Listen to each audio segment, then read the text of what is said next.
Brotherhood. After returning to the real world, Forrest sat at her desk and lost herself in thought about the Abraham family for a while. She had a whole new understanding of the few words mentioned in the mysticism notebooks she had. So that's how it is. It's no wonder Mrs. Allisa didn't wish to inform Mr. Lawrence of her and her husband's death. Now that I think about it, the Abraham family is really pitiful and sad. Forrest muttered a few sentences to herself before rummaging and taking out sights in the spirit world from a pile of ordinary books, in preparation to copy the first and second chapter. For this, she entered cogitation and adjusted her breathing in order to be in her optimal condition. Otherwise, just copying the contents of sites in the spirit world would bring her mania and confusion. The words clearly didn't have any spirituality, but once they were combined together to describe those ridiculous scenes, it was as if they had the ability to affect her emotions. I need to take a 5-minute break after every 5 minutes of copying. I don't want to lose control because of this. Forrest took out her small, intrinsic pocket watch and placed it diagonally in front of her desk. In the Berg household in the city of Silver, Derek woke up as a flash of lightning, which illuminated everything flashed in his eye. He looked around, but he didn't feel like he was being monitored. But the hanged man's precise description of the prior events, through reasoning and his deep confidence, convinced him that his conjecture was correct, and that there had to be one or more Beyonders with particular powers that were secretly monitoring him at that very moment. Besides, Mr. Fool didn't deny it. Derek got out of bed and stretched his body like he usually did. During this process, the analysis and suggestions that the hanged man had given him rapidly surfaced in his mind. Up till now, no one has come looking for you or has chosen to throw you into the dungeon. That's enough to tell us that your chief and the other elders of the 6-member council are still leaning towards observing.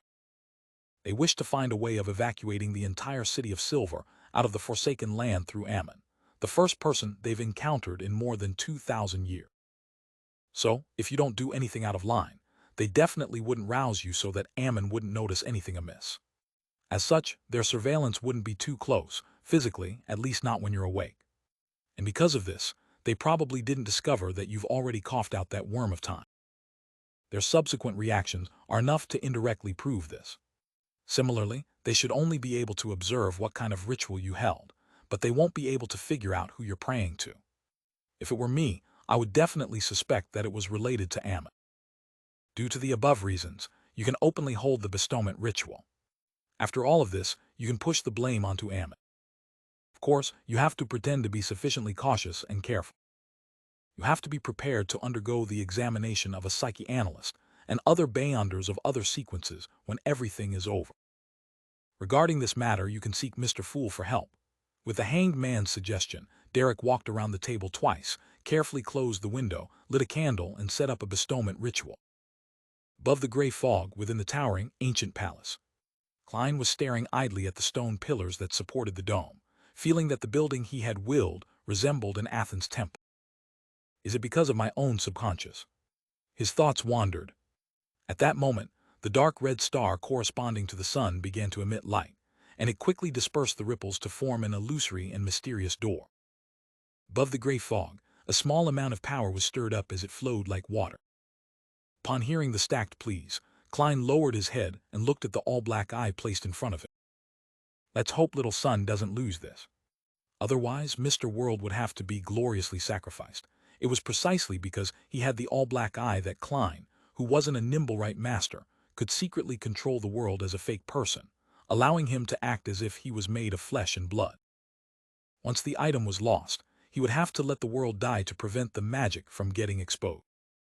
While sighing, Klein emanated his spirituality, stirring the power of the fog into flowing towards the illusory door, forcefully pushing it open slightly and stabilizing the transmission channel.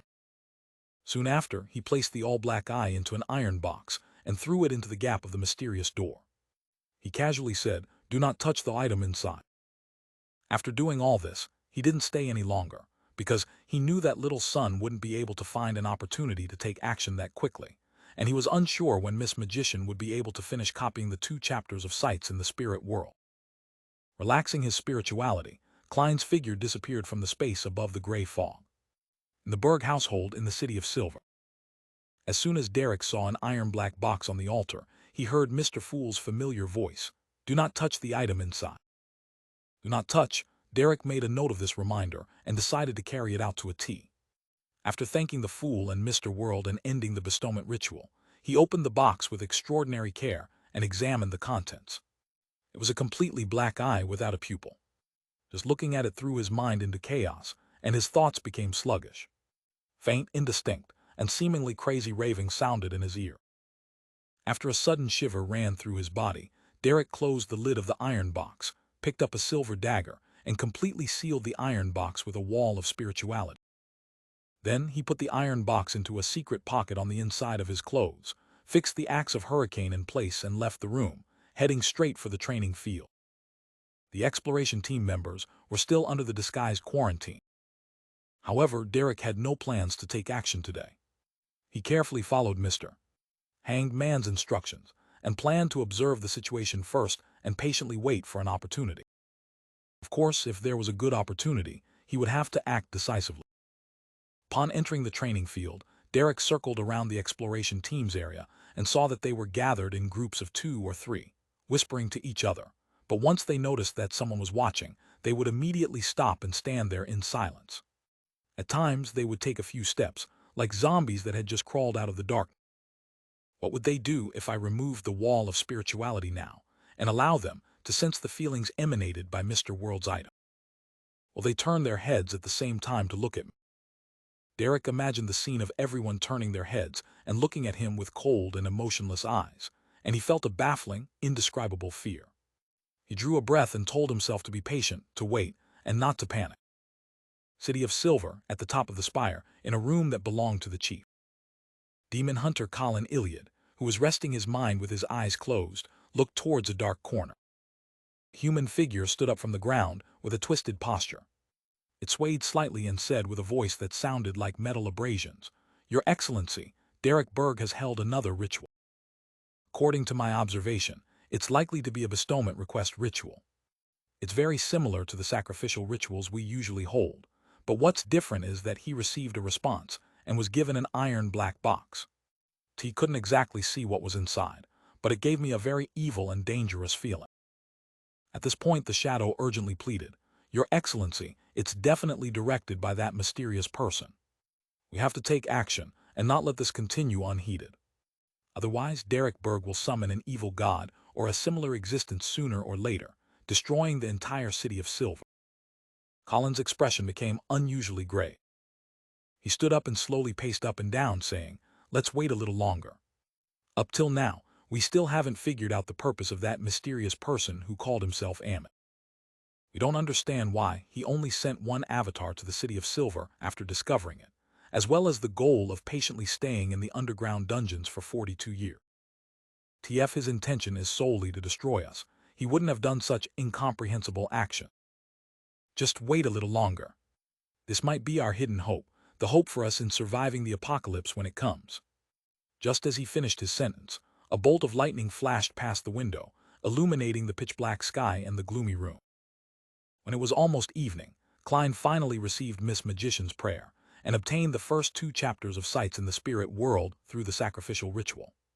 When he sat in the seat that belonged to the Fool, he leisurely flipped through the copied notebook, and he read them line by line. He was stunned to find himself turning increasingly irritable. "What's happening? Those words clearly don't contain any spirituality, and the paper is ordinary as well. It couldn't be a sealed artifact, so how can it affect my state of mind? Furthermore, I'm above the gray fog, a fog that can even sever the influence of a true god." Klein frowned, leaned back, and carefully recalled the information in the Book of Secrets which had similar phenomena. Not long after, he roughly understood the reason. When certain existences were described in detail, even if it was written in text form, it would still affect the reader's thoughts and psyche. Amongst them, the scariest were records related to true God. A book explaining a particular god in detail would cause every reader to go crazy or even distort their ideologies.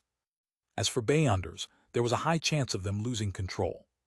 Sights in the Spirit World was written by a certain ancestor of the Abraham family. He had recorded all the strange and wonderful things that happened when he traveled through the spirit world. In the first chapter, he described the lights in the spirit world. He believed that the 7 rays of pure light of different colors contained the limitless knowledge of different domains, and that no matter where the travelers were in the spirit world, they would be able to see them blanketing higher elevation. What was even more surprising was that these 7 rays of light were alive. They were like spirit bodies that lingered there. In the field of mysticism, many of the secret deed rituals were actually aimed at the 7 pure lights, and through their secret connections, they allowed one to gain a certain amount of knowledge. Therefore, many mysticism experts called the 7 pure lights master or teacher. In response to this, the 7 pure lights seemed very happy. They had even pulled quite a few spirit world creatures to form a secret organization that specialized in teaching people, the Pure Light Brotherhood. In the second chapter, the traveler from the Abraham family recorded his encounter with the yellow light, Venethan. Prophecy relying on the power of the mysterious space above the gray fog, Klein quickly recovered a good state of mind and continued to read the second chapter of the sights in the spirit world. The traveler of the Abraham family, the owner of the notebook, claimed that when he wandered into the depths of the spirit world, he met an elder dressed in lemon-yellow robes. The elder's body was translucent and was abnormally similar to the surrounding creatures of the spirit world, but his attitude was surprisingly amiable. The traveler from the Abraham family conversed with the elder for a while, and he was surprised to find out that the elder was actually one of the 7 pure lights that blanketed the spirit world at the highest elevation. Yellow light, Venethan. Venethan told the traveler of the Abraham family that his own characteristics were reason and adaptation, that he was the symbol of astromancy, and that his corresponding gem was emerald. He made a rather anxious reference to a prophecy that came from himself. Focus as the stars fall from the cosmos, shattering the land. Everything in the world will cease to exist. He believed that this would be the end of the world within 200 years. Nothing would be spared from this. The traveler from the Abraham family didn't have much of a reaction towards this comment. Instead, he asked how he could remove the bloodline curse of his family. Yellow light, Venethan told him that in a certain sense it was indeed a curse, but it had a completely different nature from the curses in mysticism. The solution was in the future, in the hands of an apprentice who was assisted by a hidden existence. He also warned the traveler of the Abraham family that the day the curse was lifted was the beginning of the Abraham family's true doom. As for what the tribulation was, he said that he wasn't so sure himself. He believed that it involved a great existence on the level of gods. In the second chapter of Sights in the Spirit World, the owner of the notebook mentioned something else. Venethan mentioned another matter. The rulers of the Great White Brotherhood would often enter the real world, and through different methods, transform into humans and teach the knowledge of their respective domain. Since the 5th epoch, many of the mentor-level characters of different domains were their incarnation. For example, the greatest astrologer, D-Force-Man, in the last 1,000 years had proved that their current world was a planet. It was none other than the human incarnation of yellow light, Venethan. Based on this, the owner of the notebook raised a theory, which Pure Light's incarnation was Roselle Gustav, who could be considered a mentor in many fields. No, he wasn't. If you really want to think like that, then he's probably a green light. Klein raised his hand and rubbed his temples. Based on this, he judged that the owner of the notebook wasn't an extremely ancient Bayon. However, judging from the fact that the person didn't address Roselle as emperor, this tour of the spirit world had likely taken place during the period when Roselle was still a consul, or when his proclamation as an emperor was still not widely recognized. Of course, it didn't prevent the possibility that Bayonders of the Abraham family refused to recognize any emperor other than the Tudor emperor. A traveler who can roam the spirit world. It must be quite a high sequence. If he were a high-sequence Bayonder, Mr. Door would have long been rescued, and the so-called bloodline curse would no longer exist. Thus, the owner of the diary would be a sequence 5 Bayonder or sequence 6 with a mystical item. Although the Abraham family has declined, they aren't weak either. Why is yellow light, Venethan's prophecy, similar to that of the Demoness sect and the Aurora Order? The apocalypse is coming. From the period that I predicted, the apocalypse should only be 2 to 3 decades from now. Klein frowned as he thought. Roselle became consul in 1173, and it was currently November 1349, 176 years away, and yellow light, Venethan had predicted back then that it would be within 200 years. Considering the fact that Klein had only made an estimate of the period interval, it was possible that he was 24 to 50 years from the apocalypse. Roselle proclaimed himself as emperor in 1192, and was assassinated in 1198. Although the first two chapters of Sights in the Spirit World didn't provide any practical knowledge, it had thoroughly opened up his sights, allowing him to understand the situation of the spirit world to a certain extent, as well as the existence of the seven pure lights and the Great White Brotherhood. So, when advancing, the pure light seen at extremely high elevations after transforming into a spirit body state and holding the corresponding ritual are the pure lights of the spirit world. Furthermore, they are alive with their own thoughts. How miraculous! The first two chapters of Sights in the Spirit World aren't completely lacking practical knowledge. At the very least, I know that Yellow Light's real name is Venethan, and that his corresponding gem is Emerald. I got to learn a lot of detailed information, and I can use this to design secret deed rituals that point towards him. But for the time being, it wouldn't be of much use, Klein thought for a moment. Then he closed the copied notebook and returned to the real world. He had more important things to do instead of communicating with Yellow Light, Venethan. Klein took out a piece of paper, raised his pen, and wrote a letter to the inventor, Leopard, asking what stage of the patent approval process the bicycle was, why it hadn't been successful, and if he needed a lawyer to help him. With the establishment of the magician's rules, the thorough digestion of the potion wouldn't take him more than 2 months, and he had to save up as quickly as possible for the corresponding costs of the Beyonder ingredients that are needed for him to advance to a facelift. Of these, the Sun might be able to offer one item for free because of the all-black eye, but the other item required Klein to figure it out for himself.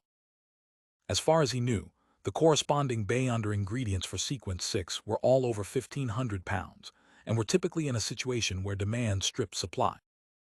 In addition to the two main ingredients, the supplementary ingredients included the blood of a thousand-faced hunter and the hair from a deep-sea naga. These two items were extremely rare and rich in spirituality, making them expensive.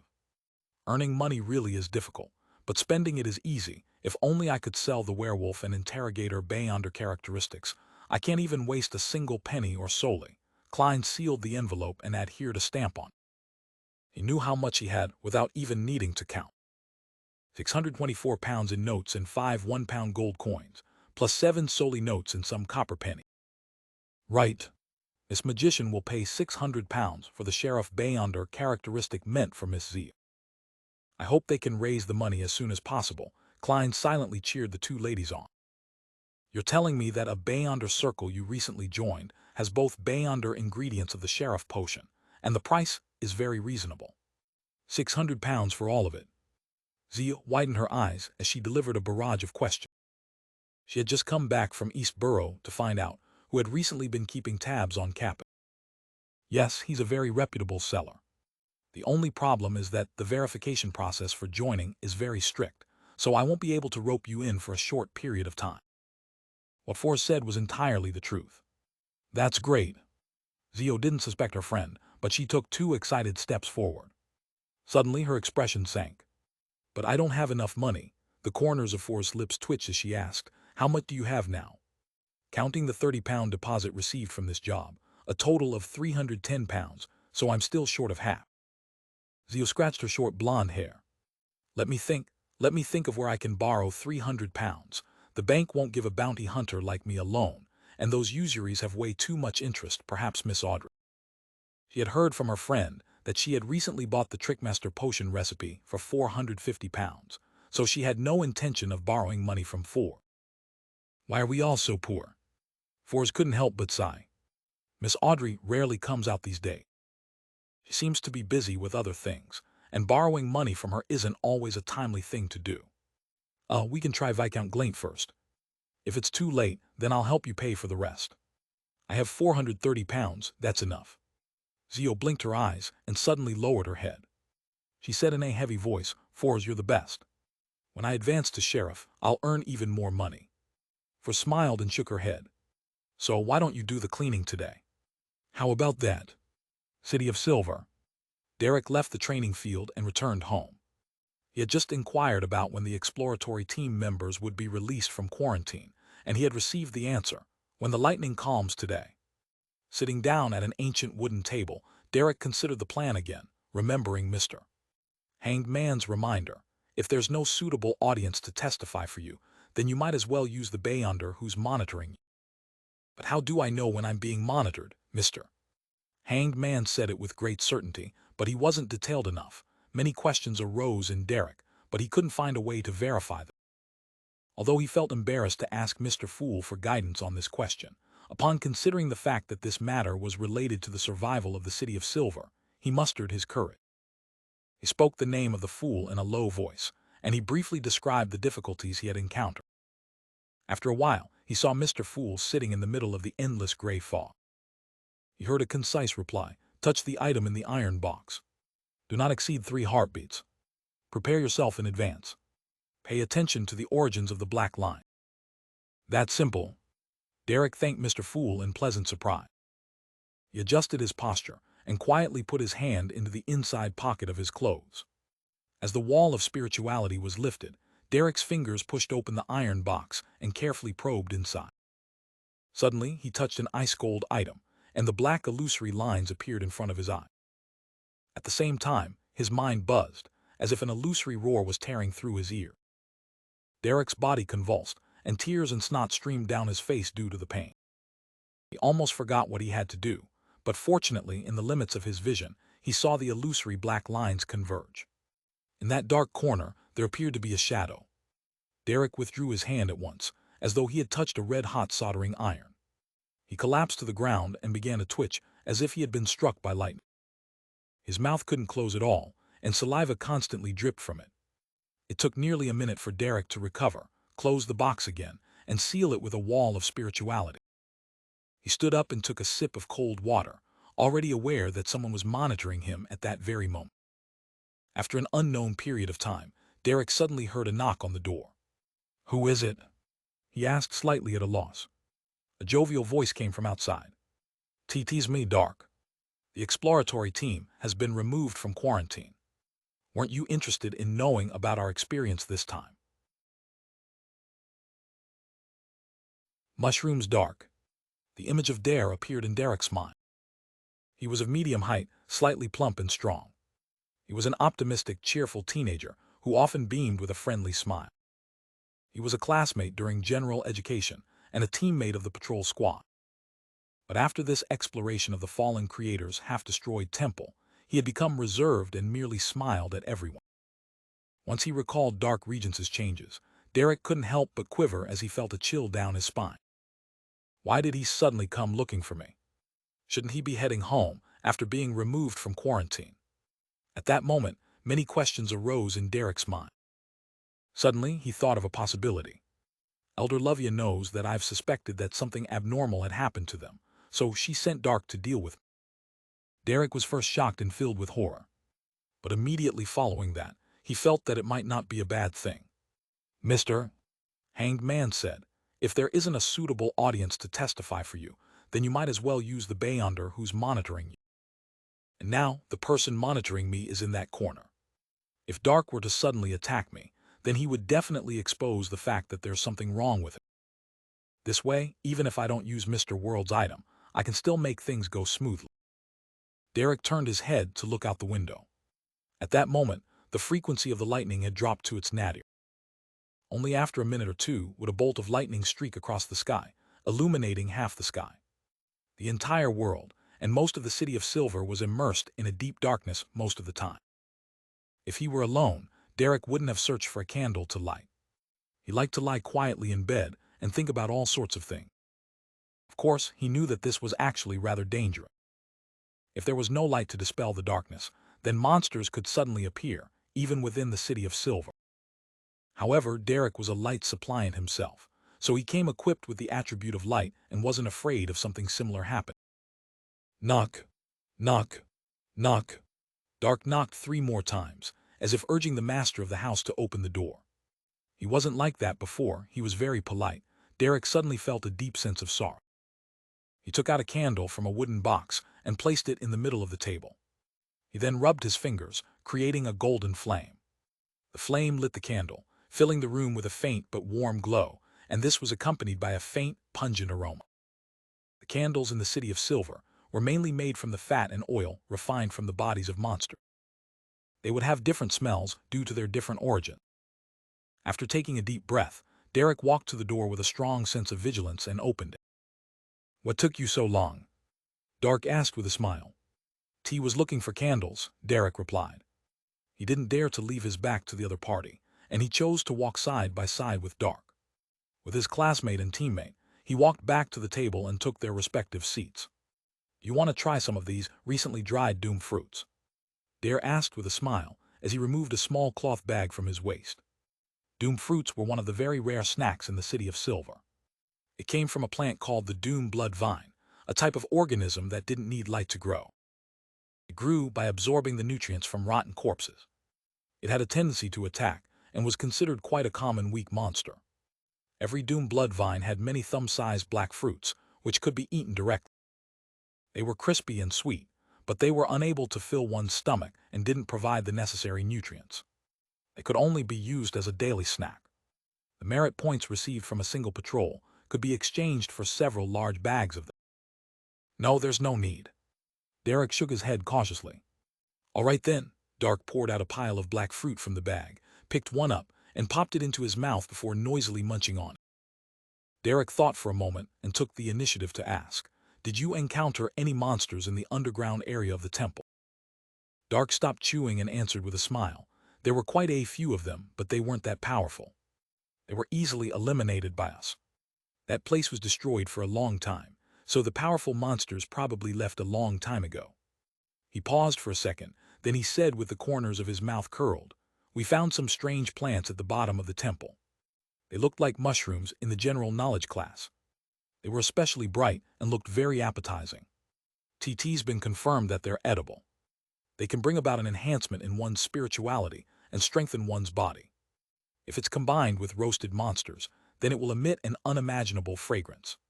As he said that, he took out a palm-sized mushroom-shaped object from another small cloth bag. The stem was milky white, and the cap was bright crystalline red. It was also dotted with dark golden spots. The mere sight of the plant made Derek gulp a mouthful of saliva, as though he had been starving for days. Under the illumination of the dim candlelight, the beautiful mushroom-shaped object had an alluring luster that whet his appetite in an irresistible fashion. "Here's one for you." Dare smiled warmly. Okay. Derek almost took action immediately as he picked up the mushroom-shaped plant to stuff it into his mouth, but in the end, he forced himself to open his mouth and say, "I'll give it a try tomorrow." Dark didn't say anything else. He pushed the mushroom in front of Derek and continued to eat his doom fruits. With great difficulty, Derek moved his gaze away from the mushroom and asked, "Did you make any discoveries on this expedition?" "Yes." Dark paused his snack eating and held a black doom fruit, replying extremely seriously, "We found a lot of murals, a continuous series of murals." "You remember that statue in the temple?" "Yes." Derek shot a glance at the mushroom and nodded. A huge cross with a naked man nailed to it while hanging upside down, and its surface was deliberately smeared with a lot of blood. Dark fiddled with the doom fruit in his hand and said, "The newly discovered murals tell us that the builders of the temple believed that the statue represented the Lord who created everything, the omnipotent and omniscient God.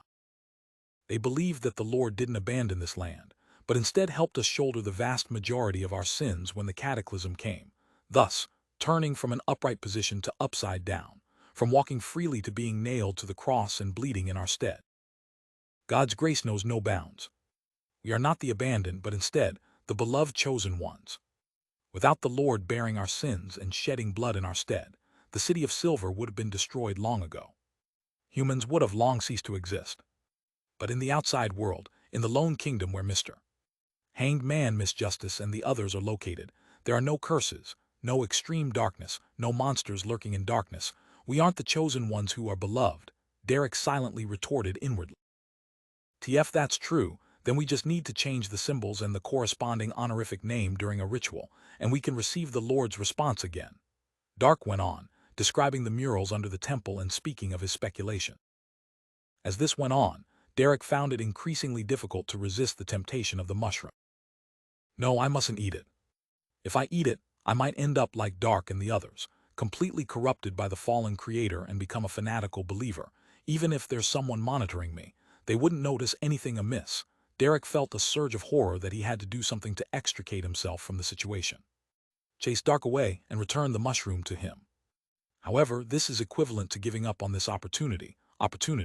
Derek's gaze automatically fell on the yellow candle flame that was burning quietly. "TLL, get you a glass of water." He quickly went through the plan he had discussed with Mr. Hanged Man and calmly stood up. Dark nodded as he threw the black thumb-sized doom fruit into his mouth, munching at it noisily. While Derek poured the water, he deliberately slowed down his actions, lowered his head, and recited the honorific name of Mr. Fool. Finally, he said, "Your devoted servant prays for your attention. T pray for you to take his offerings. T pray for you to open the gates to your kingdom." Whoosh! A strong gust of wind blew up inside the room as the power of nature, generated under the incantation's influence, formed clear waves. At the same time, Dark, who had just picked up a black doom fruit, suddenly raised his head and looked at Derek, who was facing him from the side. "What happened?" Without answering him, Derek held one hand over the axe of Hurricane and stuffed the other into his secret pocket, removing the wall of spirituality on the exterior of the iron box. Derek cast an exceptionally guarded gaze at Dark, only to see the expression of his classmate and teammate darken as bright red traces appeared in his blue eye. In his hand, the doom fruit strangely shed its outer darkness and transformed into a seemingly pale, fleshy color.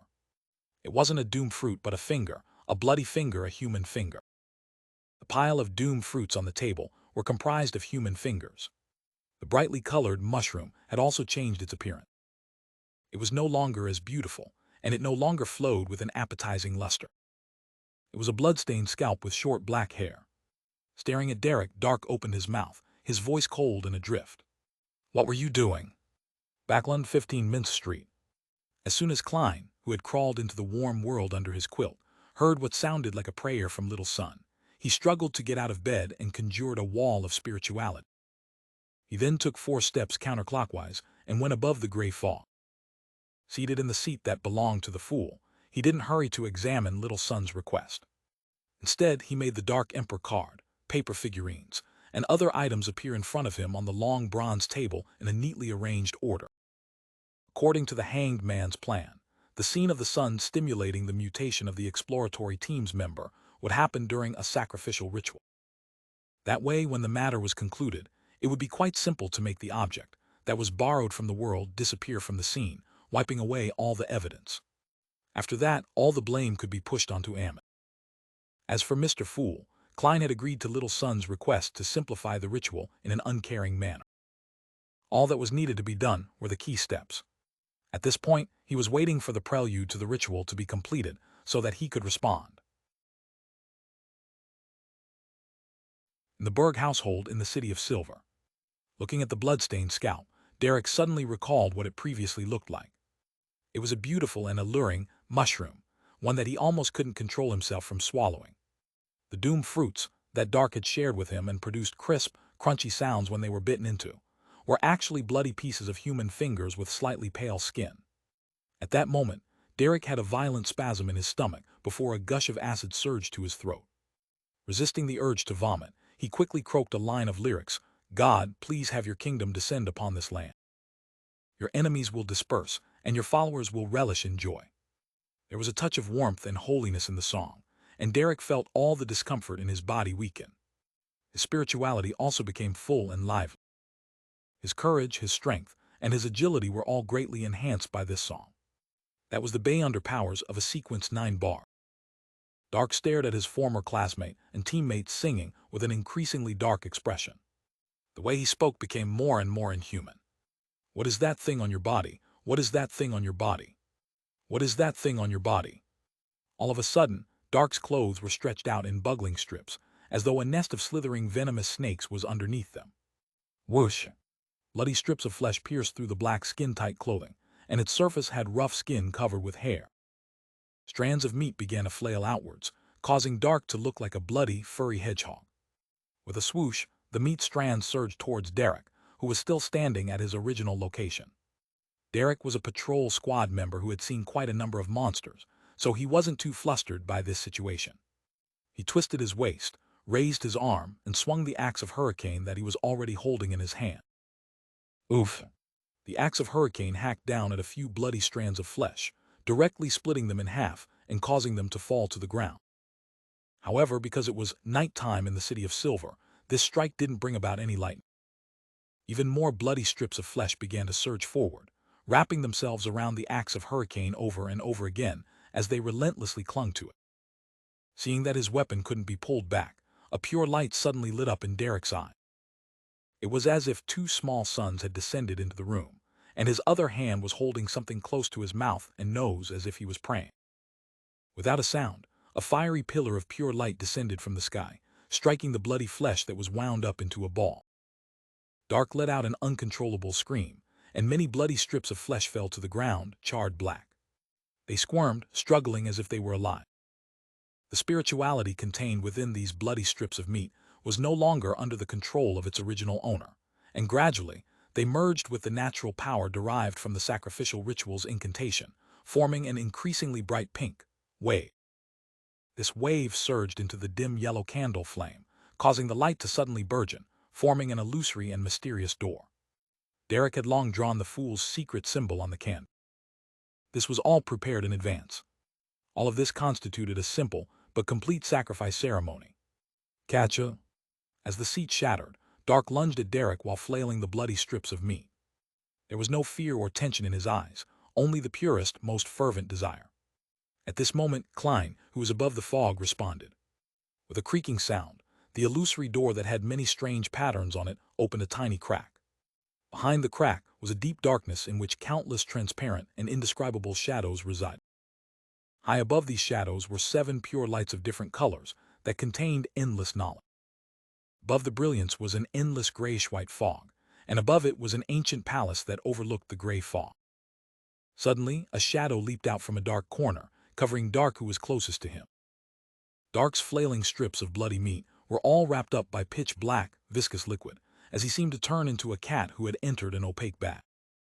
The shadow didn't stop, and it quickly extended across the ground, rushing towards Derek, who had already dodged to another location, and shouted sternly, "Stop! What are you trying to do?" As an observer, his original plan was to watch from the sidelines and record the corresponding anomaly. He would only take action to stop the two strange parties when the situation became unmanageable. But when he saw the illusory door covered with strange symbols open up with a crack, he felt intimidated by the deep, mysterious, distant, and majestic scene inside.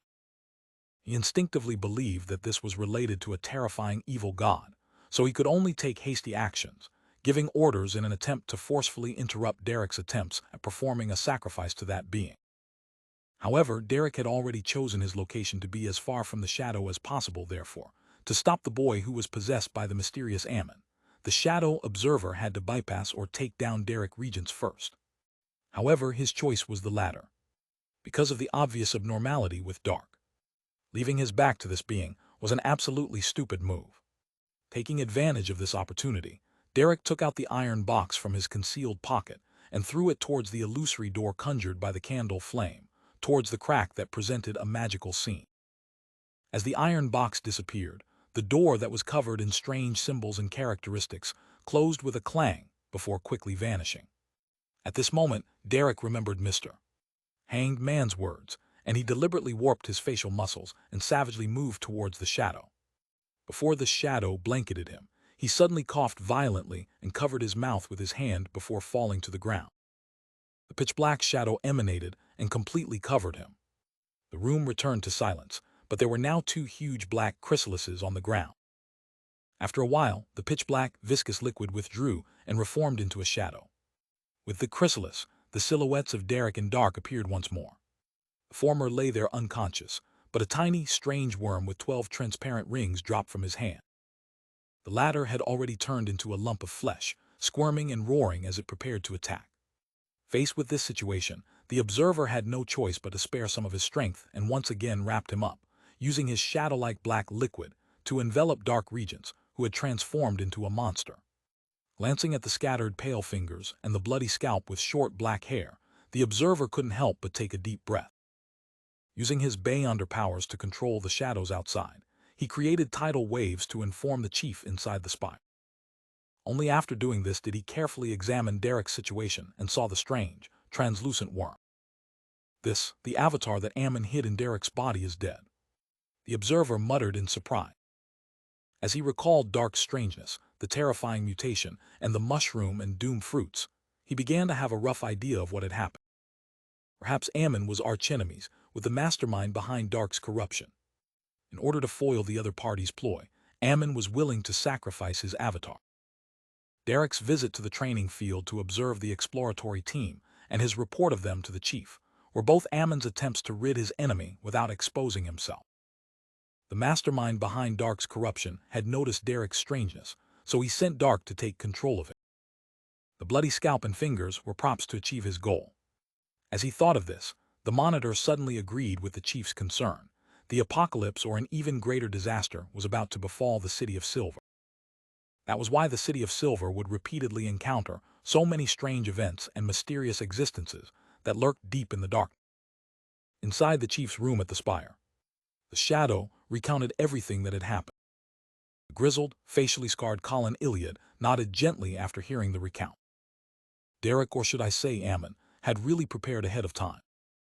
The candle with the symbol engraved on it, the evil object that can expose Dark's problem, and Derek's excuse of pouring water to whisper a prayer, as well as finally sending away the item in a sacrificial ritual.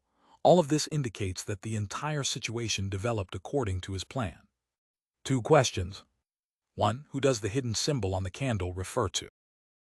Ammon himself or the god behind him?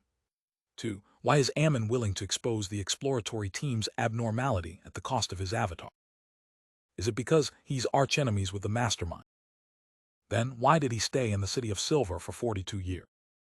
Could it be that he foretold this matter ahead of time, which is why he specifically met with the exploratory team from 42 years ago and planted his avatar in them so as to foil the plans of that mastermind? He waited 42 years for that single moment. Upon hearing the chief's questions, the Shadow Observer suddenly said in enlightenment, "Maybe that's how it is. Your Excellency, think about it. Why would Ammon patiently wait for 42 years before making Uddle lose control when Derek was imprisoned beside him? Because the foretold time was approaching, and he was in desperate need to switch to a free person that he can latch onto so as to foil the plans of that mastermind. Indeed, we were only thinking about what was different with Derek, and we didn't pay attention to the timing," the City of Silver's Chief Colin answered in thought. The Shadow Observer immediately said, "Your Excellency, please immediately lock down all members of the exploratory team. They're definitely problematic. Also, Elder Lovia, she has a non-trivial possibility of also being corrupt." Colin frowned and said, "Before you reported this matter to me, and even before Dark went out, Lovia came to me and told me that she suspects that the members of the exploratory team had been contaminated by something. She recommended that we secretly monitor them, and if necessary, have them guard Elder Howick's inverted mausoleum." Howick was the former chief of the City of Silver, and he had built himself a mausoleum. After that, he lived in that mausoleum, and his appearances began to slowly decrease. Finally, the doors were closed, impossible to open again. Elder Lovia had long mentioned of an abnormality. The Shadow Observer asked in surprise. After receiving a positive answer, he muttered to himself, half doubtful and half relaxed, "It's good that Elder Lovia doesn't have any problems. V already sent people to lock down the members of the exploratory team, but we can't ignore any other possibilities." Chief Colin let out a sigh. "Let Aifler come to me. I'll interrogate Derek Berg together with her." Rookie in a dark and sturdy room, Derek Berg, who had feigned unconsciousness, suddenly rolled to his feet. His axe of hurricane had already been taken away by someone and sent for inspection. Every pocket on him had also been emptied out, leaving nothing behind. Derek took a breath and looked around steadily. Suddenly, his eyes lit up with 2 sun-like beams, causing everything in the room to be reflected clearly in his eye. The furniture here consisted of only a table and 2 chairs. Apart from these, there was also a stone-paved floor with strange patterns on it. A half-used candle was placed on the table. This was standard issue for rooms in the City of Silver, because monsters could suddenly appear if the darkness prevailed for too long. Without any hesitation, Derek sat down and reached for the candle. Then he broke the candle and divided it into 3 sections. One was 3/4 the length of the original piece, and the other 2 were halved from the remaining quarter. After Derek's modification, the 3 candlesticks' cores were completely exposed. Puh! He rubbed his fingers together, creating a golden flame that lit up the 3 candles. The 2 at the top represented Mr. Fool, and the remaining one symbolized Derek himself. After finishing his preparations, Derek didn't continue to burn the herbal powder according to the normal processes. Instead, he poured in the essential oil and leaned back, softly chanting the honorific name of the fool, and quickly entered cogitation. He read it over and over again, monotonously, as if he were hypnotizing himself. With the help of cogitation, Derek entered a strange state where his mind was in a deep sleep, and the spirituality was dispersing. He felt adrift, but also seemed to maintain a strange lucidity. His psyche kept dispersing upwards as it rose in height. This was artificial sleepwalking. Derek, with the permission of Mr. Fool, could simplify some of the unnecessary steps. Above the gray fog within the towering, ancient palace, Klein, who was fiddling with the all-black eye, suddenly saw the crimson star that symbolized little sun burgeon with light, condensing into a human shadow, and the power of the mysterious space was stirred a little. Upon seeing this, he couldn't help but feel relieved. This meant that little Sun had already completed the relatively dangerous part of the operation, and he only needed to round up the situation. Klein didn't delay, and he immediately put down the all-black eye and picked up the Dark Emperor card. He instantly rose in level and authority, forcing the stirred power in the gray fog to submit to him. Then he picked up a paper figurine, flicked his wrist, and threw it towards the crimson star corresponding to the sun. The paper figurine and the flowing power intertwined and quickly expanded into a gigantic angel with 12 pairs of pitch-black wings.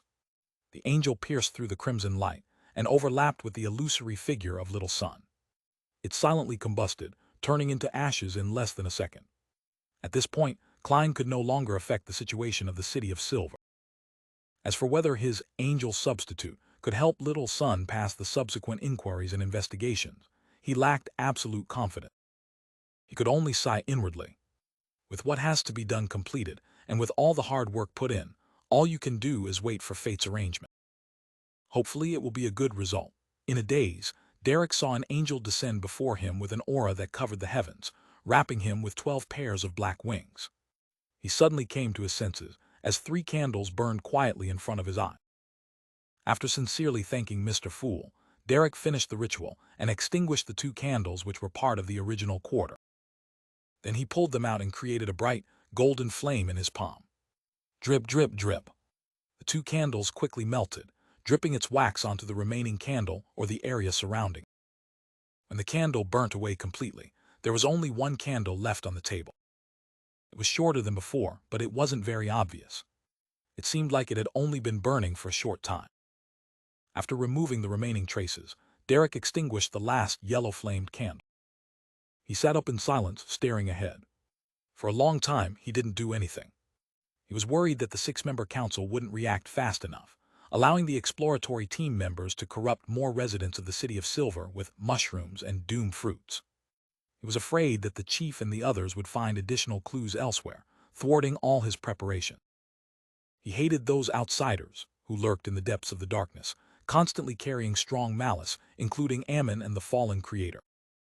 He felt guilty that he had avoided the expedition without warning Dark and the rest, causing them to turn into corrupted monsters.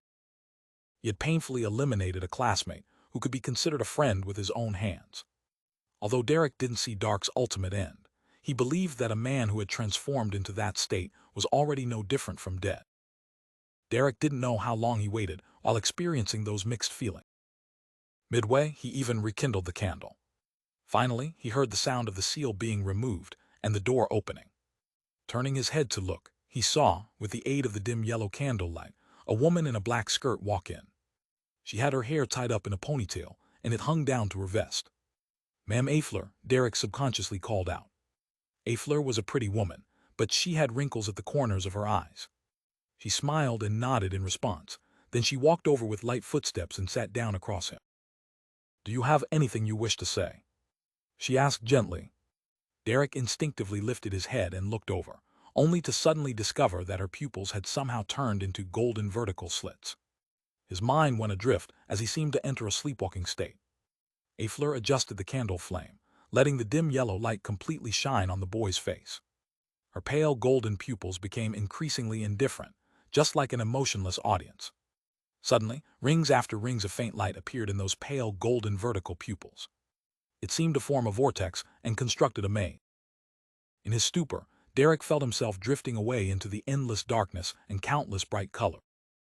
At that moment, he suddenly became clear-headed. He felt as if something had ingeniously caught him in that state of reverie. He saw the flickering yellow candlelight, and Aifler sitting across him with her pale gold vertical pupil. In a corner's shadow, a grizzled chief, Elder Colin Iliad, walked out.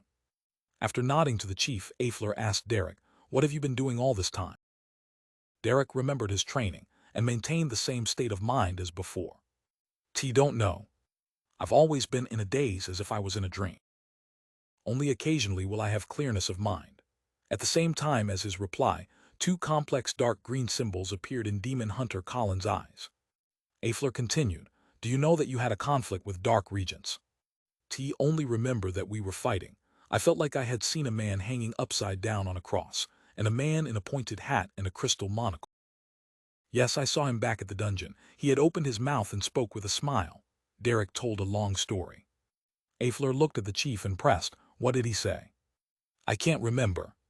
I can only remember one thing," he said with a smile, "fallen creator, true creator, shepherd." Derek almost failed to control his excitement. He had taken such a risk just to tell the chief the name of the fallen creator, and that a shepherd was suspicious. The fallen creator, the true creator, it matches with the content on the murals at the bottom of the temple. Colin nodded slightly and whispered with a frown, "Shepherd." And then Aifler's voice remained abnormally gentle. Derek answered in his stupor. After that they clashed, and there was a lot of light, very bright lights. Then I woke up and kept coughing. The dark green symbols in Colin's eyes didn't fade this entire time as he motioned for Evelyn to ask about the detail. Derek answered selectively, and he had pushed the blame onto Ammon according to his script. He claimed amnesia on anything that went beyond that. Finally, Aifler asked, "Where did you get the axe? Where did you get the Sun Pathways potion formula?" Bought the axe from an underground market. That person was masked, and I could only tell that he was male. The Sun Pathway potion formula was left to me by my parents. They had discovered it during an expedition, Derek answered confidently. These were points of suspicion that had always been there, so the hanged man had assumed they were bound to ask them while he was questioned. Therefore, he had made Derek to repeatedly rehearse the answer. Although the City of Silver's underground market was semi-open, there were still people who tried to conceal their identities for a variety of reasons. This provided the best explanation for Derek. After Aifler finished seriously listening to him, she turned her head sideways to Demon Hunter Colin and said, "He's not lying. There's no way he can lie. I'm using the powers of Glory Crown." Colin nodded his head and said, "In this state, he doesn't show any traces of evil, degeneration, or corruption." Discovering these traits was a special ability of a demon hunter. As a high-sequence job, demon hunters were the best at concealing their movements and intentions, making it impossible for them to be detected by targets who could foretell danger. Therefore, every demon hunter was a devil's nemesis. After some thought, Colin got up and left the room. He said to the shadow in the corner outside, "I'll release Derek later. I think he's fine for the time being. However, secretly monitor him for a while. If Ammon is able to produce 2 avatars, he might be able to create a third." "Yes, Chief," the shadow responded respectfully.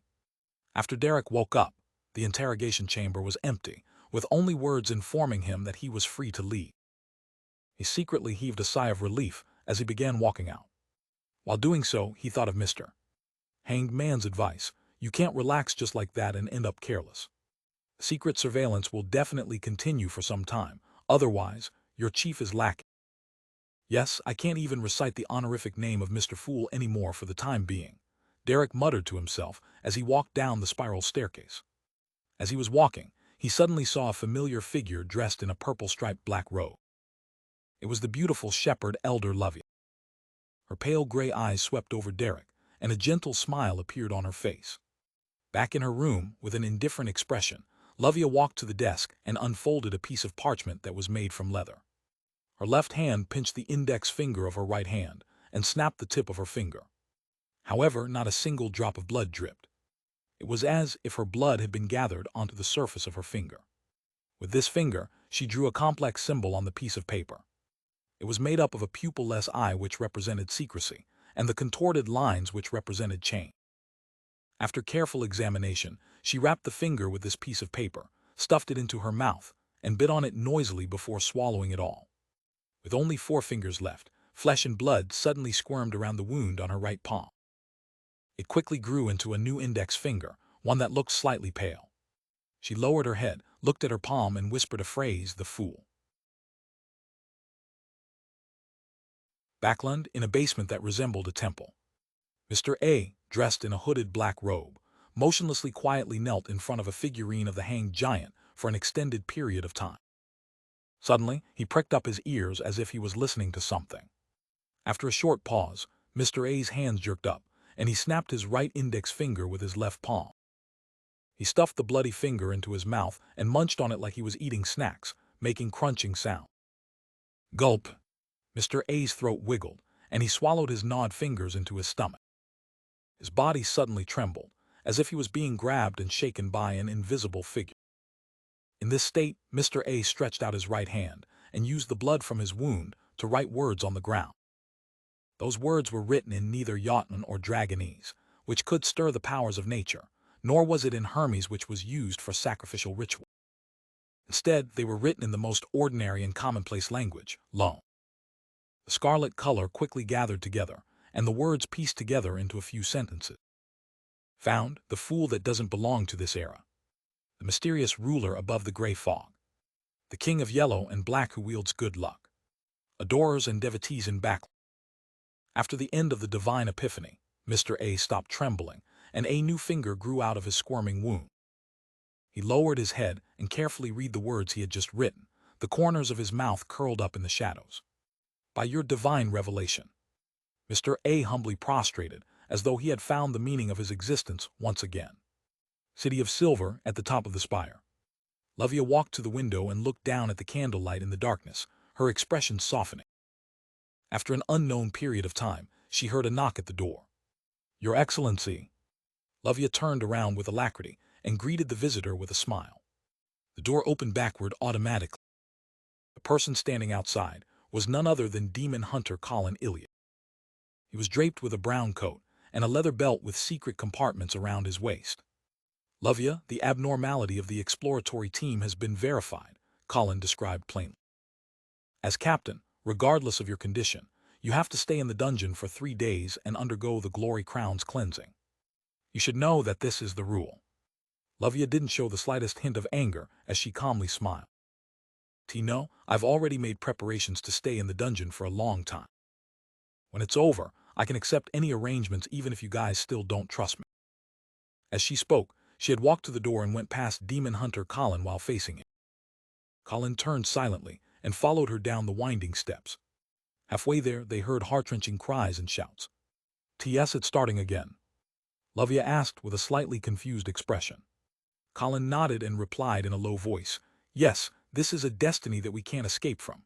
At this moment, in a large hall in the middle levels of the spire, the members of the exploratory team and the few residents of the City of Silver who had been corrupted were pressed down to the ground by seemingly corporeal holy luster. They were unable to move, as though they were carrying a huge mountain on their backs. A couple in their 40s with dark skin held a sword with complicated patterns as they walked up to a young man in his early 20s. The young man's body had already turned into a meat slush, but his head was still intact. Only a long, thin, blood-red tendril grew out of it. Seeing the couple approaching, he shouted in horror, "Dad, Mom, what are you doing? Didn't we agree to eat grilled iron scorpions together tonight?" "Dad, Mom, I caught a lot of iron scorpions for you." The couple couldn't bear it any longer and turned their heads to the side, but they raised the sword in their hands high into the air. After 2 stabbing sounds rang out, the young man stopped his wailing. He twitched first, then he completely lost all signs of life. Elsewhere, a young girl, who was around 10 years old, raised a sword with complicated patterns on it. Tears were streaming down her face as she stabbed her elder sister. The girl lying on the ground suddenly laughed and gently said, "From today onwards, you'll have to live your own life. Don't be naive anymore." The girl immediately cried until her vision turned into a blur, and the sword in her hand stopped in midair. However, a strong palm pressed the back of her hand, pushing it forward. Oof! The girl was left stunned, as though she couldn't hear or see anything. This was the ancient curse that everyone in the City of Silver was under. They had to kill their own blood relatives to prevent them from turning into terrifying and strange evil spirits after their deaths. Therefore, even though Dark had completely mutated into a monster and was corrupted by an unknown existence, having no value in interrogating, the shadow observer didn't dare to kill him on the spot. Instead, he tried his best to restrain the monster and bring it back to the spire to wait for his parents. Otherwise, the situation would only become worse. The exploratory team members were currently receiving the same treatment that they had been subjected to, a process that remained unchanging for more than 2,000 years. Although no one knew if they would mutate after dying in this state, no one dared to gamble on it. Fortunately, the city of Silver didn't have a large population, and all of them lived in the same area. Under the arrangements of the upper echelons for each generation, there were quite a few people who were related to each other by blood. Even if they were limited by 3 generations, they would still be able to find quite a few. Because of this, the Beyonder in charge of setting up a patrol team would first have to consider the matter of blood ties in order to prevent any unexpected situations from occurring. The requirements for exploratory teams weren't that strict, because their missions were always to invade deep into the darkness and stay far away from the City of Silver. Even if they died or mutated, it wouldn't affect everyone's safety. Once a resident no longer had blood relatives within 3 generations, they would be placed under strict surveillance, and as soon as he became seriously ill or visibly aged, he would be exiled into the depths of darkness, away from the City of Silver. When the previous captain of the exploratory team, Uddle, was isolated in the dungeon, there were actually 3 elders in the spire. However, the one who took action was Chief Colin Iliad in the end. Otherwise, they could only attempt to seal. This was because Uddle was the elder brother of his direct kin. Shepherd Lovia and demon hunter Colin silently entered the bottom level of the spire. Accompanied by a few Dawn Paladins, they arrived at the depths of the dungeon. Soon, both of them stopped outside a cell. The Dawn Paladins dispersed themselves a distance away. Without any abnormalities, she walked into a room with a single bed, a table, and a single candle at a moderate pace. Before the metal door closed, she turned around and looked at demon hunter Colin with her pale gray eyes. "Your Excellency, you once told me that when residents of the City of Silver leave this place and die in the depths of the darkness, they won't immediately turn into evil spirits. A few days have to pass. Therefore, the other members of the exploratory team have plenty of time to pull open a distance from them." Colin nodded and expressed his agreement. Lovia closed her eyes, revealing a sad smile. "In an exploration 2 months ago, a team member died in front of me. He pretended to be separated from the rest of the team. I waited there for 5 days, but he didn't turn into an evil spirit." Demon hunter Colin looked at her in silence, not saying anything until the metal door closed with a clang, and the seal took shape. In the ancient palace above the fog. After waiting for a while, Klein was finally relieved when he saw that there were no changes to the crimson star, which symbolized Little Sun. He should have succeeded. He rubbed his temples, wrapped his spirituality around his body, and descended back to the real world. As soon as he felt the presence of his body, Klein experienced the bitter cold. He sneezed, then he quickly removed the wall of spirituality and crawled back into bed. Sadly, his bed was already ice cold. "Fortunately, my body receives a certain degree of protection after entering the gray fog. Otherwise, I would probably catch a cold tomorrow." Klein wrapped himself tightly with his blanket and sighed. The current state he was in reminded him of a joke he had heard in his previous life. Warmth is basically gained by vibration. Before his bed warmed up again, he could only let his mind wander as he thought about all sorts of matters. "Yes, there are no pressing matters for me recently. A magician's rules have been concluded. Even if I don't challenge the impossible and only engage in acting, normally, I should be able to digest the potions around New Year's. My next task is to collect the Beyonder ingredients for the Faceless Potion and save up the necessary funds. But that's not something I can rush." The taut strings in Klein's mind gradually softened, and he suddenly had the thought of resting for 2 to 3 days. As the bed warmed, he fell asleep without realizing it. When he woke up, he heard the church bells ringing 8 times.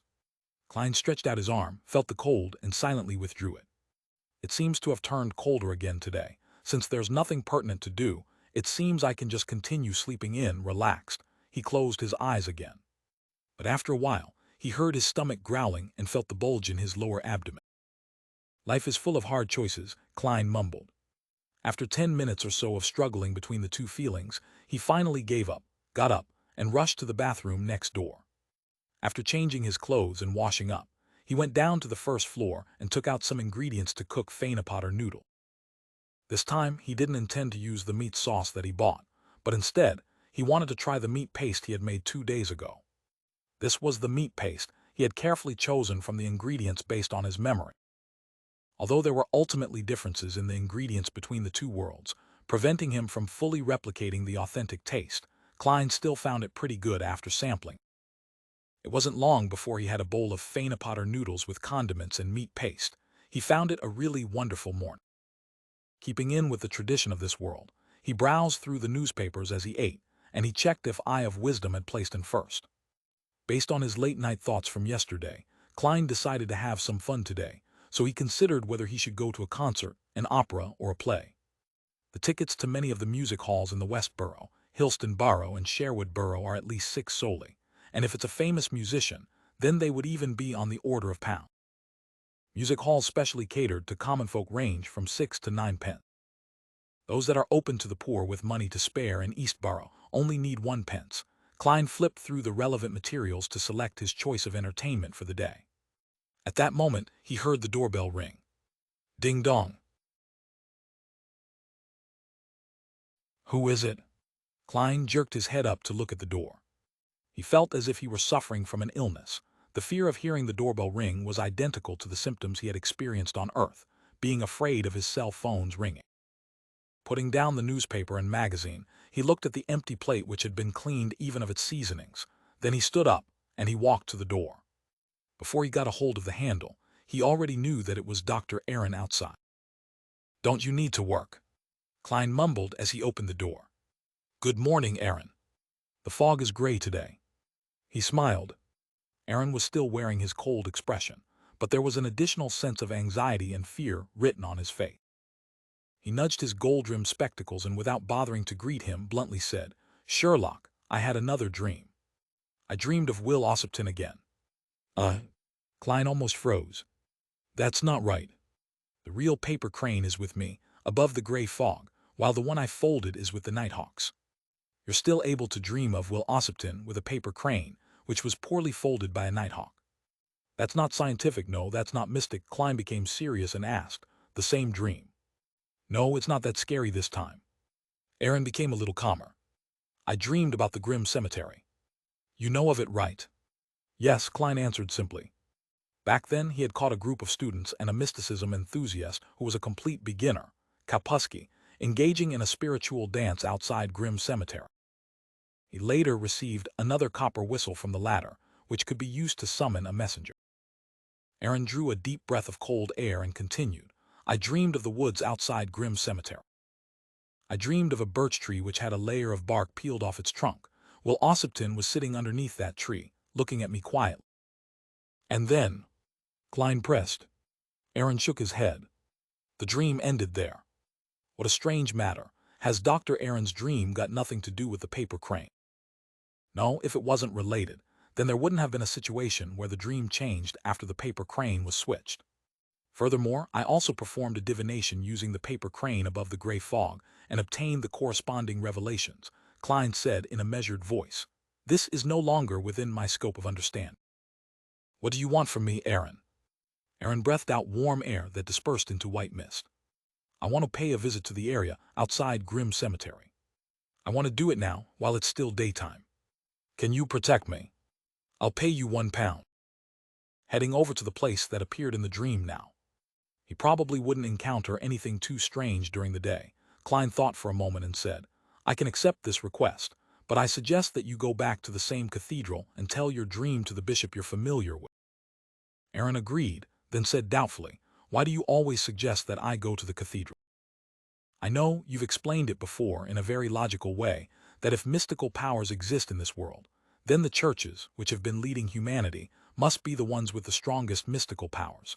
And if there are none, then at least we can go to the church to get psychological comfort and corresponding connection.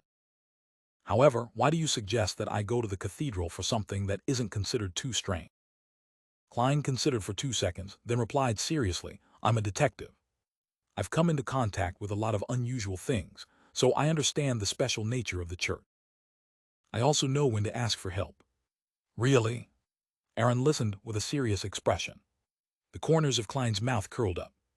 "Just kidding. Take it easy, Aaron. I'm going to change my clothes first. And also do the dishes. Having chatted with Aaron at the door for a long time without his thick coat, he turned rather stiff from the cold winds. Taking this opportunity, Klein went to the washroom, went above the gray fog, and divined the degree of danger for this mission.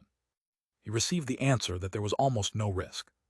If he received a revelation indicating that it was dangerous, his plan was to reject the mission, using the Church of the Evernight Goddess as an excuse. Hillstonborough, Myriad Star Cathedral. Sherlock, why don't you hire a maid? As a great detective, you can afford to have several servants, Aaron asked, as he led Klein to the Church of the Evernight Goddess's largest cathedral in Hillstonborough. This was something that he had wanted to ask while in the carriage, but he had never found the opportunity to change the subject. Klein sighed and said heavily, Aaron, let me tell you a story. There was a detective who hired 2 maids, a cook and an assistant, and he was doing pretty well. But one day he took over a case and successfully homed in on the murderer, who was a very savage and cruel man. He sneaked into the detective's house with the intention of revenge. The detective was a fighting expert, and in the end, he was only slightly injured, but 2 of his servants died because of him. Do you get it, Aaron? TC, Aaron's voice had a hint of empathy. Sherlock, I never knew that you've had such an experience. No, the main character has nothing to do with me. I just made up a story. It's not like I can tell you directly that I'm involved in many strange and mystical matters, and that there will always be unspeakable secrets in my house, so that it's best I don't hire any servants. Klein looked forward and let out a long sigh. The cleaning of his home was done twice a week, mostly by Mrs. Stellan Sammer's maid. She was responsible for the most basic cleaning procedures, and each cleaning cost 1 solid. While they were talking, the 2 of them had already entered the hall of the Myriad Star Cathedral. It was dark, quiet, and devoid of candles, completely in line with the Church of the Evernight Goddess's style. At the very front of the hall was an altar engraved with a dark sacred emblem. The stars were inlaid with self-illuminating pearls, and the crimson moon was made of ruby. The rest of the hall was filled with the darkness of the night. With a single glance, he could see that the place was filled with specks of light as the crimson light illuminated the area, making the place extremely sacred. But Klein felt that this was inferior to the design used by St. Selena Cathedral in Tingen. That hall was pitch black, with only light penetrating from the front through the fist-sized holes. It resembled a star sky, making one feel awe from the bottom of one's heart. However, there's a problem with that kind of design. At night, the effect would be gone. Klein took a seat at random, took off his half-top hat and leaned on his black hardwood cane, while Aaron continued down the aisle to the confessional in search of the bishop. Sitting in such a large hall and looking at the people who were concentrating on praying, Klein's heart suddenly became tranquil.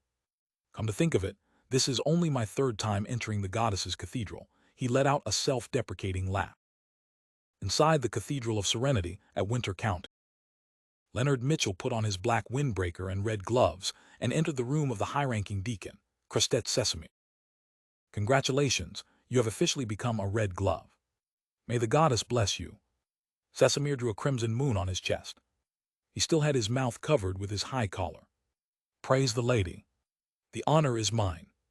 Leonard raised his right hand and gestured 4 points in a clockwise fashion. Sesamir didn't say anything else and went straight to the point. According to your request, I've placed you in Sos's team. He's a soul assurer and possesses a mystical item. I've already ordered someone to prepare a Beyonder weapon for you that you'll need.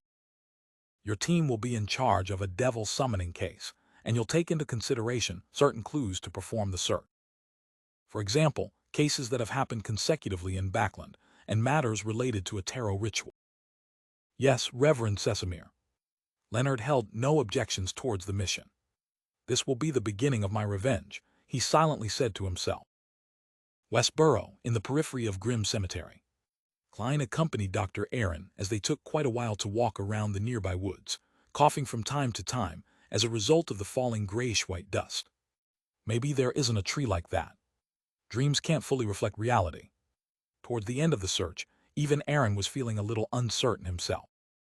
Fortunately, I'm good at finding things. Klein pointed with his cane and said, let's take a look over there and make it our final effort. All right. Aaron gasped for a breath of air. After a short walk, Aaron suddenly stopped and said, while pointing diagonally ahead, over there, over there. About a dozen meters away, A birch tree with a strip of bark around its trunk stripped off stood there quietly, as if it were waiting for them. "TT's identical to the one in my dream," Aaron said with conviction. Klein smiled and said with some vigilance, "But there's no Will Ossipton." Aaron got close to the birch tree, frowned for a while, then he suddenly pointed to the side of the tree and said, "Back then, Will Ossipton was sitting here, and he was pointing at the mud below him with his finger." Pointing at the mud below him. Klein stood at the side, looking down at the almost unwithered grass. "You want to dig it up?" Aaron nodded. "We've already found this place, so we should confirm what's here. Sherlock, go to the cemetery and borrow 2 shovels. It's better if I stay here." "You go to the cemetery. I'm worried something might happen to you," Klein said cautiously. "All right." Aaron didn't refuse, and he immediately left the forest. After a while, after offering some money, he returned with 3 shovels and a tomb keeper, and they began to dig. While Klein was digging, he suddenly smelled something familiar. As the soil on the surface parted, the things below were gradually exposed. It was the body of a child that was already greatly rot. His skin and flesh looked as if they were about to melt, and many bugs crawled in and out of his nose and mouth. Clang! The shovel fell from Aaron's hand and hit a rock. He pointed to the legs of the corpse, his mouth moving frantically, but he was unable to say a word.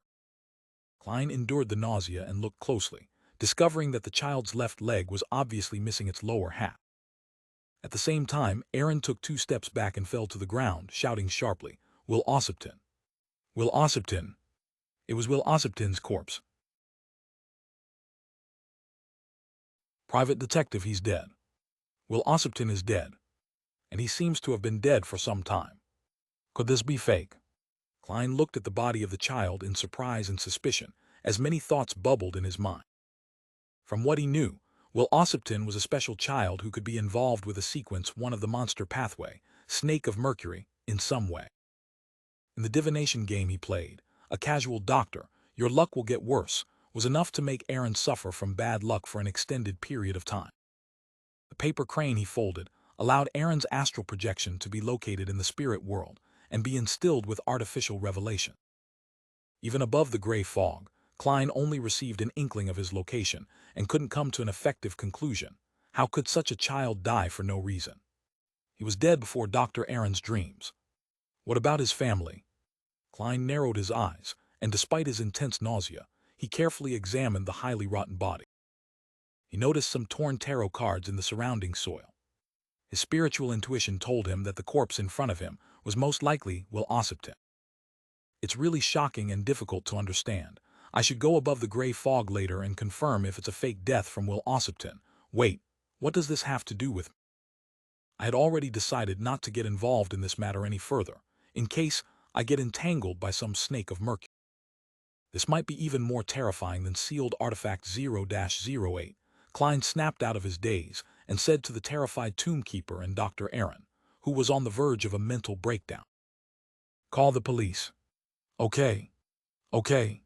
The tomb keeper was taken aback at first before he repeated his reply.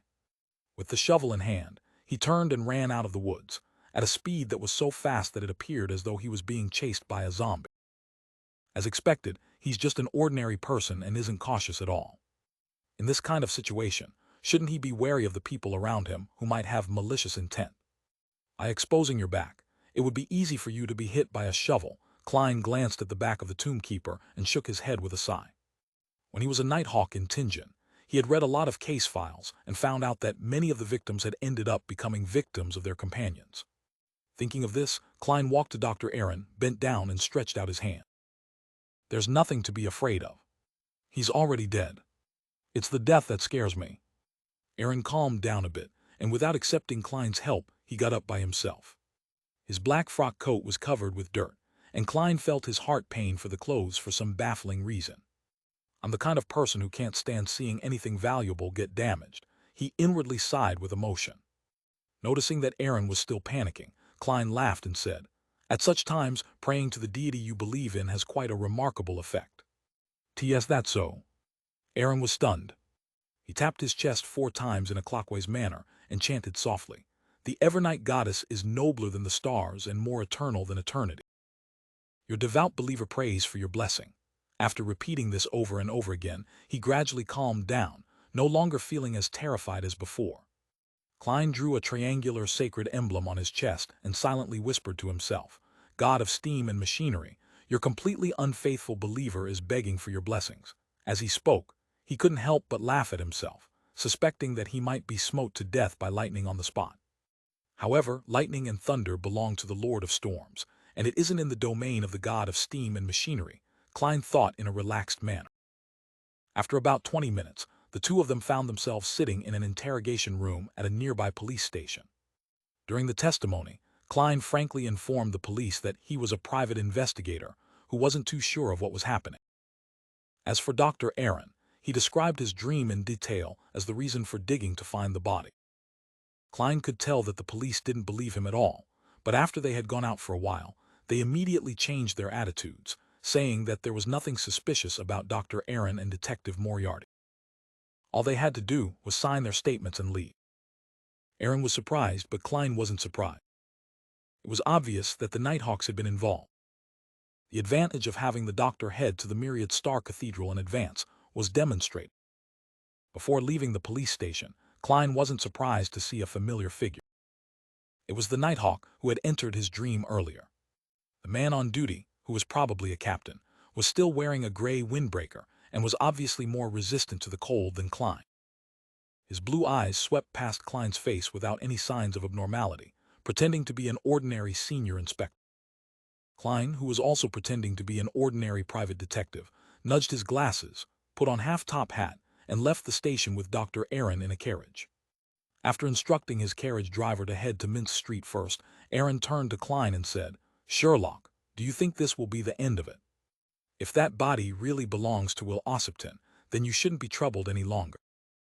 Klein paused and continued, "Aaron, have you found anything else that's strange during this period of time? Regardless of what it is." Aaron thought about it and shook his head. "No, this is worth celebrating." Klein sighed and said with a smile. To him, this was the best way things could end with Will Ossipton's matter.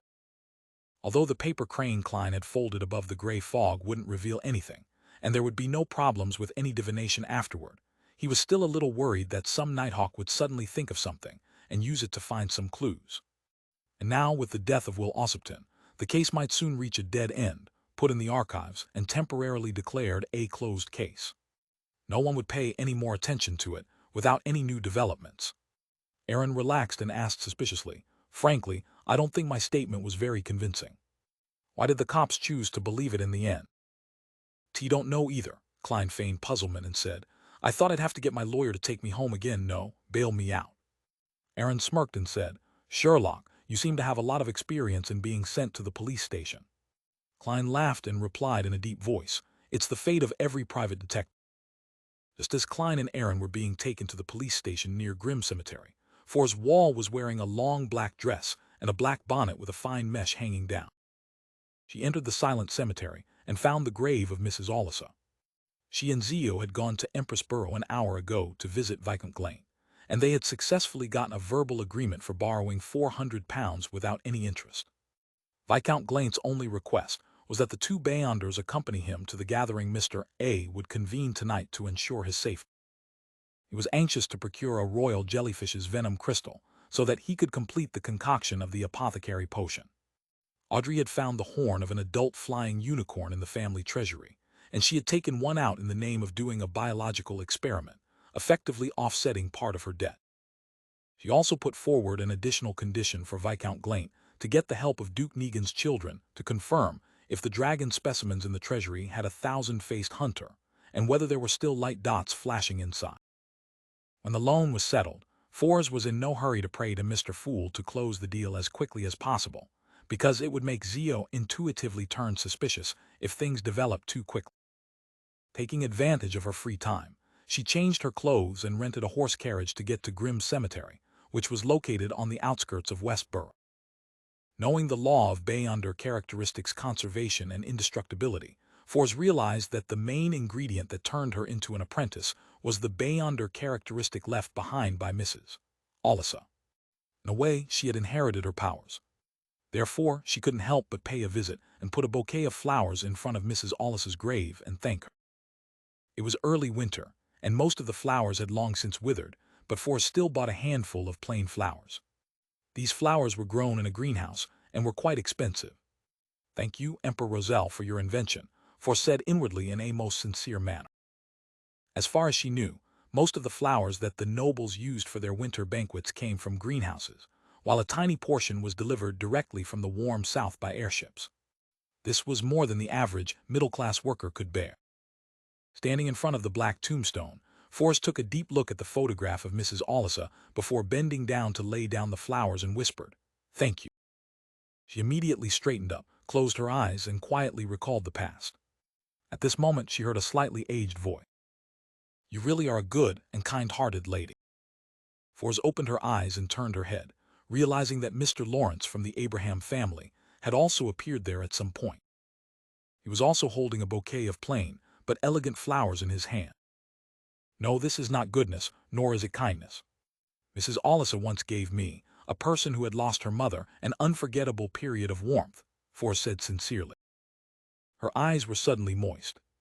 Lawrence, who only had wrinkles at the corners of his eyes, put down the flowers and sighed. "This shows that you value relationship." After chatting for a while, when Forrest was about to leave, Lawrence, who was waving her goodbye, suddenly began to cough violently. Cough, cough, cough. He coughed until his legs buckled and fell to the ground. It seemed as if he would die at any moment from suffocation. As a doctor who had graduated from an accredited school, Forrest didn't hesitate to turn around, crouch down, and begin performing first aid. After a while, Lawrence's condition finally stabilized. He wiped the saliva from the corner of his mouth and smiled at Forrest. "Lady, can you take me back to the hotel?" "No problem." Forrest helped him to his feet. Lawrence looked ahead, his eyes a little out of focus. He coughed lightly, and he said with a sad and self-deprecating laugh, "My life might be coming to an end." Westboro Carlpensa Hotel. Forrest helped Lawrence into his room and laid him down on the bed. It was a rather luxurious hotel, with thick, soft, grayish-yellow carpets everywhere except the washroom. On the walls hung imitations of famous oil painting.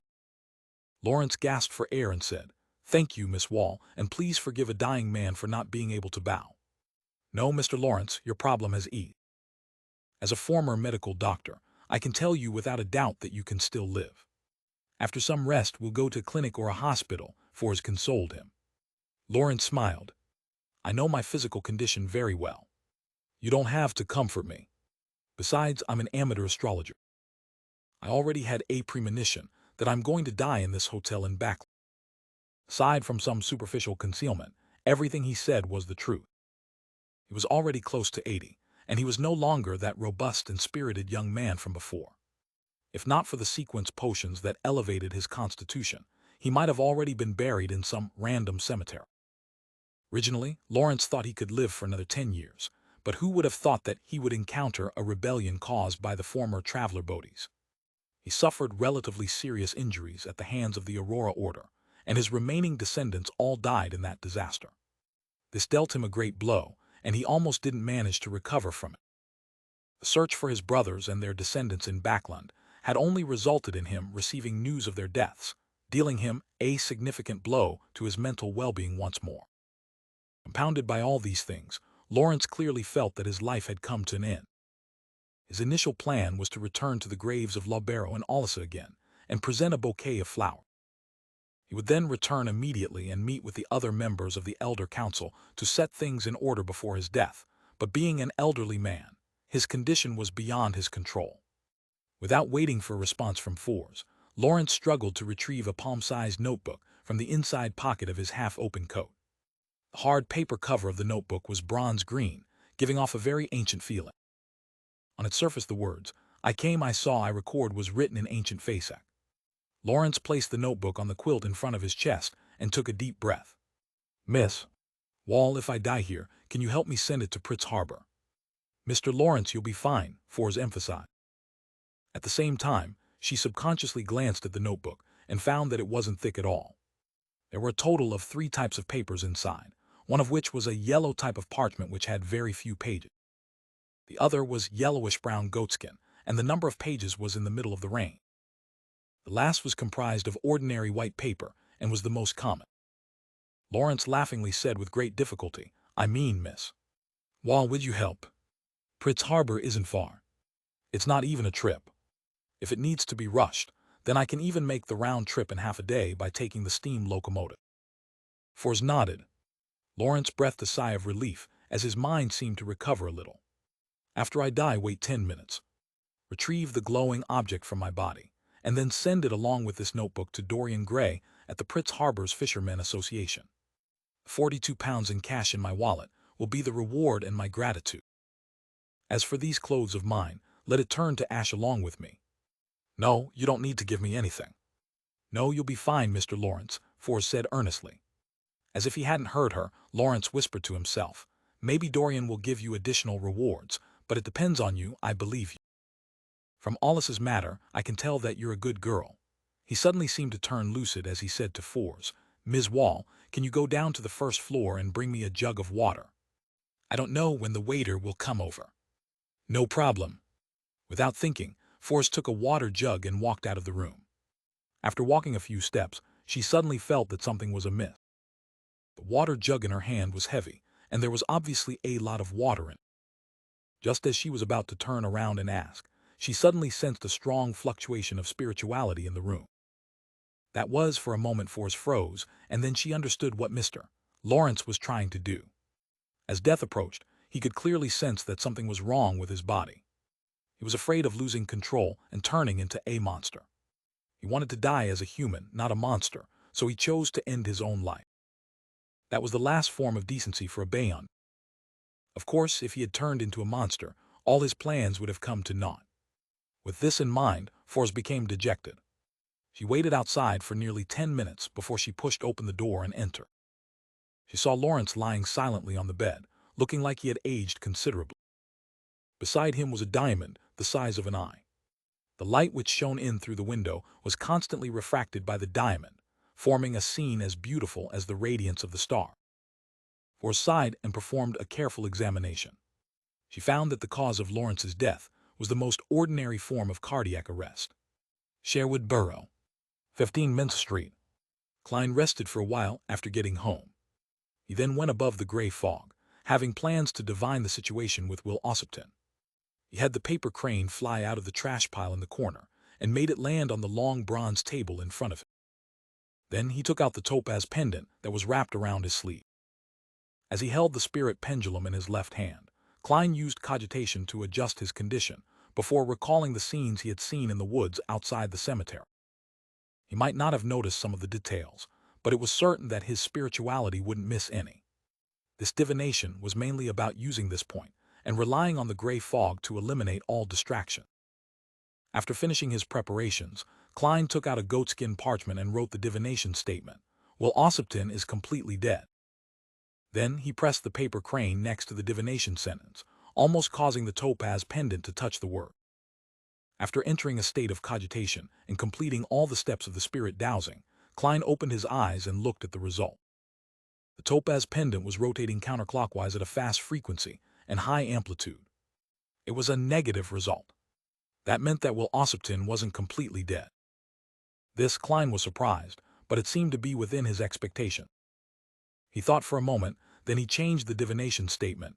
That corpse was Will Ossipton. This time, the spirit pendulum gave a positive result. The body did belong to Will Ossipton. An idea came to Klein's mind, and he wrote a new divination statement. Will Ossipton's corpse will resurrect. After a few moments of calmly performing the divination, Klein saw the revelation. The pendulum was rotating counterclockwise with a fast frequency. That meant that Will Ossipton's corpse wouldn't be resurrected, or in other words, no reanimation. It looks like Will Ossipton had voluntarily or was forced to abandon his previous body, and he is surviving in another way. This matter has something to do with the Snake of Mercury. Klein tried to divine additional information, but he failed repeatedly, including the statement, Will Ossipton's present state. However, he repeated the divination using dream divination and inquired, Will Ossipton's current location. He received a similar scene, a dark room with the sound of running water. However, the feeling it gave him seemed to be a little different. Forget it, there's no need to waste any more time on this. I'm not planning to get involved anyway. Klein put away his spirit pendulum and prepared to return to the real world. Through the prior divination and everything that had happened before, he had a theory about Will Ossipton, but he couldn't confirm it. He suspected that Will Ossipton was another snake of Mercury. As a sequence one, a snake of Mercury wasn't the only one. There could be up to 3 in existence at the same time.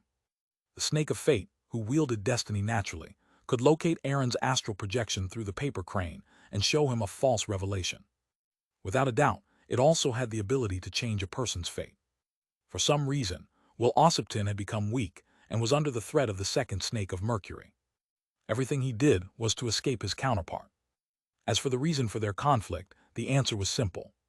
Without a sequence 0, there could be 3 sequence 1s at the same time, but once there was a sequence 0, there would be no sequence 1. Regarding this sentence, the formula of the Dark Emperor potion clearly stated the truth. One of the main ingredients of the recipe was 2 Beyonder characteristics of a Prince of Disorder. Prince of Disorder was sequence 1 of the Dark Emperor pathway. As a sequence 1, if one wanted to advance to sequence 0, then one had to obtain all the Beyonder characteristics of the other 2 sequence 1s of the same pathway. With this guess in mind, Klein was increasingly afraid of getting involved with Will Ossipton's case. If my deduction is correct, it would be a genuine fight between deities, and I can't afford to get myself involved. Klein's spirituality descended, and he disappeared from the ancient palace above the gray fog. In Empress Borough, in an inconspicuous house, the Beyonder gathering organized by Mr. A proceeded as scheduled. Fors and Zio had changed their clothes, and they accompanied Viscount Glaint, who was wearing an iron-black mask, into the hall. They randomly chose a seat and sat down. Viscount Glaint wrote down his needs to the attendants before the gathering officially began. He also prayed to the goddess that there would be a response later. As usual, Fors maintained her usual languidness, and in a rare instance covered herself with a hood, concealing her face with the shadow. She was thinking about the situation with Mr. Lawrence. She knew very clearly what that diamond, the size of an eye, was. It was a Beyonder characteristic left behind by him. However, for the time being, she was unable to confirm what sequence it belonged to. Fors had casually flipped through the notebook, only to find that many of the pages were still blank. The written content was filled with all sorts of strange, odd, and mysterious symbols and magic labels, exceeding whatever she knew. What it is isn't important. What's important is that I keep my promise, Fors warned herself. At this moment, Mr. A, who was seated on a single sofa and was wearing an exaggerated hood, said hoarsely, "I have a mission. Help me find people who believe in the so-called fool." Fors instantly snapped back to her senses. The fool. The Beyonders who attended Mr. A's gathering either ruminated over the phrase or conversed with their companions to discuss whether they had ever met anyone who had a similar fate. When did such a cult appear? Someone asked in a low voice. At this point, Mr. A made the attendant beside him hold up a blackboard with a few lines of words written in the lone language. The fool that doesn't belong to this era. The mysterious ruler above the gray fog. The king of yellow and black who wields good luck. As the attendees examined the blackboard, Mr. A said in a hoarse and jarring voice, "Do not use Hermes to read what's written. Even more so for Jotun, Elvish, Dragonese, and Ancient Hermes. You shouldn't even write the corresponding descriptions. Otherwise, there is a high probability that something terrible will happen. Help me find believers in the fool. Of course, they might also be followers of the mysterious ruler above the gray fog, or the king of yellow and black who wields good luck. As long as there's a clue, inform me immediately. The reward I'll provide will be so handsome that it will far exceed your imagination." This description, it sounds like an incredible existence. I've only seen similar descriptions in the ancient texts of the 7 gods. A gathering member exclaimed. His companion shook his head and said, "The beings which many cults believe in have similar description." T.S. It really a cult? The other gathering members were stunned when they heard their discussion. Likely. Typically, when we summon a creature from the spirit world, we might have 3 lines describing it, but one of the lines would be about the blessed one of someone, or that who belongs to. It wouldn't be in this format. A gathering member who was well versed in mysticism gave an explanation. As they vehemently conversed, Fors was nearly dumbfounded. "Isn't that the honorific name of Mr. Fool? Even though it's described in the lone language, I'm sure of it. Why would Mr. A want to find the believers of Mr. Fool? Is the Aurora Order behind this? For his mind was in a mess. She knew that Mr. A was a member of the Aurora Order because of a particular terrorist organization, had announced its responsibility in the assassination of Inti's ambassador Bakerlin. After a brief moment of astonishment, Forrest subconsciously began to examine herself, afraid that someone would discover that she was already a member of the Tarot Club and that, in some sense, she was an adorer of the Fool. I just recited the honorific name of the Fool according to the ancient Hermes on that piece of paper and was pulled above the gray fog.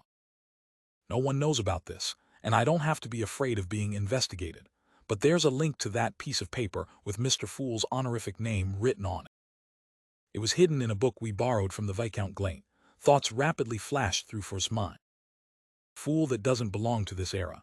Isn't that the description I saw on that piece of paper? I even dreamed of an evil spirit. At the same time, Zio remembered the incident that had frightened her, but her long experience as a bounty hunter had kept her from revealing anything unusual. And then, as she recalled, she thought about the origin of the piece of paper. It was hidden in the bookcase of History of the Lone Kingdom's Aristocracy. That book was borrowed from Viscount Glaint's study. Suddenly, a name flashed in both Forrest's and Zio's minds at the same time, Viscount Glaint. At that moment, Viscount Glaint was looking at the blackboard and said to himself with interest, "This honorific name is very rare. But it sounds very impressive." Just as he finished his sentence, he looked to his side in puzzlement, asking Forrest and Zio, "Why are you looking at me like that?" "Nothing."